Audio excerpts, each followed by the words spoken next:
خبر شامل کرتے ہیں گجرانوالہ سے۔ شکیل احمد جنجوعہ کی رپورٹ کے مطابق جہاں پر گجرانوالہ میں علم نجوم کے حوالے سے بڑی شخصیت نذیر ہاشمی نے آنے والے وقت کی پیشین گوئی کر دی۔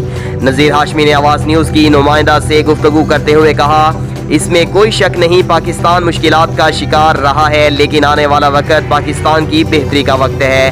نذیر ہاشمی نے کہا، پاکستان میں الیکشن تو ہوں گے نگران حکومت کے لیے، لیکن یہ نگران حکومت آگے کافی دیر تک چل سکتی ہے۔ ابھی تک جو میں دیکھ رہا ہوں اس میں یہ ہے کہ میاں محمد نواز شریف آنے والے وقت میں پاکستان نہیں آ سکتے ابھی، لیکن پاکستان مسلم لیگ اقتدار میں رہنے کی صلاحیت رکھتی ہے۔ نذیر ہاشمی نے کہا، میری نظر میں جو میں اس وقت دیکھ رہا ہوں بلاول بھٹو، مریم نواز یا میاں محمد شہباز شریف آنے والے اقتدار میں مجھے نظر نہیں آ رہے۔ عمران خان کی سیاست دب چکی ہے اور آنے والے وقت میں بھی وہ ابھرتے ہوئے نظر نہیں آ رہے۔ علم نجوم سے تعلق رکھنے والے نذیر ہاشمی نے عمران خان کے مستقبل کو بھی خوفناک قرار دے دیا۔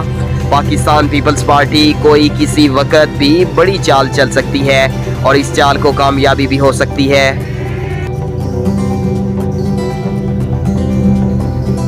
جی ٹی روڈ سرائے عالمگیر کی پرکشش لوکیشن پہ واقع ہزاروں کنال پر مشتمل ایک عظیم الشان رہائشی و کمرشل منصوبہ مین جی ٹی روڈ سے فن تعمیر کے ایک اچھوتے شاہکار لندن برج کے ذریعے منسلک، مکمل طور پر انوائرمنٹ فرینڈلی اور جدید سہولیات سے مزین۔ کھاریاں راولپنڈی موٹر وے سے محض 4 کلومیٹر کی دوری پر ایک ایسی جدید ترین ریزیڈینشل سوسائٹی، 5، 8، 10 مرلہ اور 1 کنال کے رہائشی و کمرشل پلاٹس اور ولاز، ماہانہ آسان اقساط۔